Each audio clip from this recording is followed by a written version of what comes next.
Elon Musk की biography. Elon Musk का नाम आज विज्ञान, तकनीक और नवाचार के क्षेत्र में एक प्रेरणा के रूप में लिया जाता है। वे न केवल एक सफल उद्यमी हैं, बल्कि वे ऐसे दूरदर्शी विचारक भी हैं जिन्होंने इंसान की कल्पनाओं को साकार करने का बीड़ा उठाया है। चाहे वो इलेक्ट्रिक कार हो, अंतरिक्ष में मानव भेजने की योजना हो, या फिर आर्टिफिशियल इंटेलिजेंस को नियंत्रित करने की कोशिश, एलन मस्क ने हर क्षेत्र में अपनी अमिट छाप छोड़ी है। उनका जीवन संघर्ष, जुनून और साहस की मिसाल है। एलन रीव मस्क का जन्म 28 जून साल 1171 में प्रिटोरिया, दक्षिण अफ्रीका में हुआ था। उनके पिता एरोल मस्क एक दक्षिण अफ्रीकी इलेक्ट्रिकल इंजीनियर थे और मां माए मस्क एक कैनेडियन डाइटिशियन ऑफ मॉडल थीं। बचपन में ही मस्क ने तकनीकी और विज्ञान के प्रति गहरी रुचि दिखाना शुरू कर दिया था। मात्र 10 साल की उम्र में उन्होंने खुद से कंप्यूटर प्रोग्रामिंग सीखी और 12 साल की उम्र में उन्होंने एक वीडियो गेम ब्लास्टर बनाया और उसे $500 में बेच दिया। मस्क की प्रारंभिक शिक्षा दक्षिण अफ्रीका में हुई, लेकिन उन्हें अमेरिका की तकनीकी दुनिया से विशेष आकर्षण था। 1988 में उन्होंने दक्षिण अफ्रीका की नागरिकता छोड़ दी और कनाडा की नागरिकता लेकर अमेरिका चले आए। उन्होंने कनाडा के क्वींस यूनिवर्सिटी से 2 साल की पढ़ाई की और फिर अमेरिका के पेंसिल्वेनिया विश्वविद्यालय में दाखिला लिया, जहां उन्होंने भौतिकी और अर्थशास्त्र में स्नातक की डिग्री प्राप्त की। इसके बाद वे स्टैनफोर्ड यूनिवर्सिटी में पीएचडी के लिए पहुंचे, लेकिन केवल 2 दिन बाद ही पढ़ाई छोड़ दी क्योंकि वे इंटरनेट की क्रांति में भाग लेना चाहते थे। मस्क ने अपने भाई किम्बल मस्क के साथ मिलकर 1995 में जिप्टू नामक कंपनी की स्थापना की। यह एक ऑनलाइन सिटी गाइड थी जो समाचार पत्रों के लिए सामग्री उपलब्ध कराती थी। कंपनी को जल्द ही सफलता मिली और 1999 में कंपैक्ट ने इसे $307 मिलियन में खरीद लिया। मस्क को इस सौदे से लगभग $22 मिलियन की राशि प्राप्त हुई। X.com और पेपाल की स्थापना। जिप्टू की सफलता के बाद मस्क ने 1990 में X.com नामक एक ऑनलाइन पेमेंट कंपनी शुरू की। ये एक नई सोच थी जहां लोग इंटरनेट के माध्यम से पैसे भेज और प्राप्त कर सकते थे। बाद में एक .com का विले कॉन्फिनिटी नामक कंपनी से हुआ और इसका नाम बदलकर पेपैल कर दिया गया। 2002 में ईबे ने पेपैल को $1 बिलियन में खरीदा और मस्क को इस सौदे से लगभग $165 मिलियन मिले। स्पेसएक्स, अंतरिक्ष में कदम।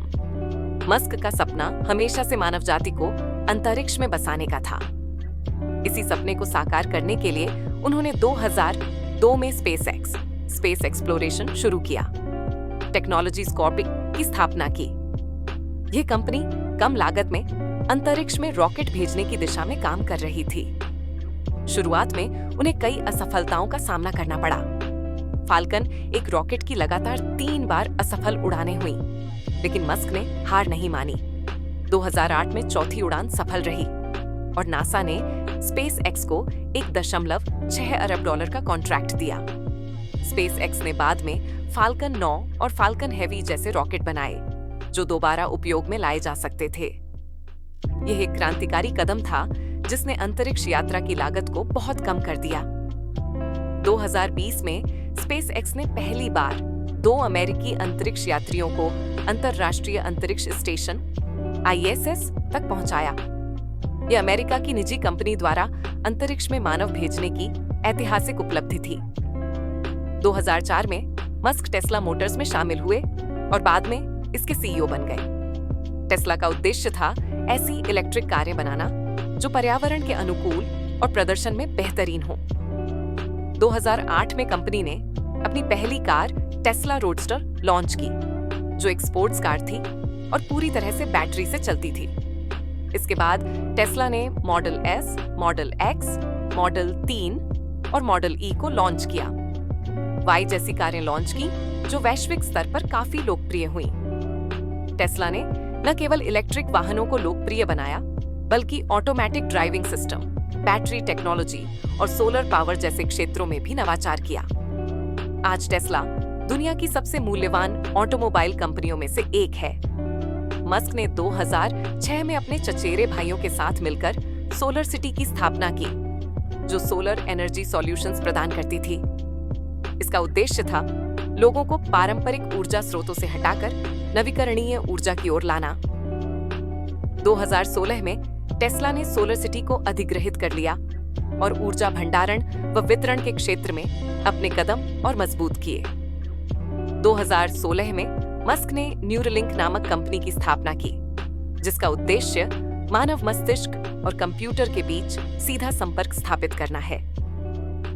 मस्क का मानना है कि आर्टिफिशियल इंटेलिजेंस एआई की तेजी से हो रही प्रगति के बीच मानव को अपनी क्षमताओं को बढ़ाने के लिए तकनीक की सहायता लेनी होगी। न्यूरालिंक के जरिए वह ऐसे उपकरण विकसित कर रहे हैं जो मस्तिष्क की बीमारियों के इलाज के साथ साथ भविष्य में मनुष्य की सोच को भी तकनीकी रूप से अपग्रेड कर सकें। मस्क ने 2016 में बोरिंग कंपनी की शुरुआत की, जो शहरों के नीचे टनल बनाकर तेज और किफायती यात्रा के साधन प्रदान करने पर काम कर रही है। इसका उद्देश्य है ट्रैफिक की समस्या को कम करना और यात्रियों को एक नई तरह की परिवहन प्रणाली देना। मस्क की यह सोच भविष्य के शहरी विकास में क्रांति ला सकती है।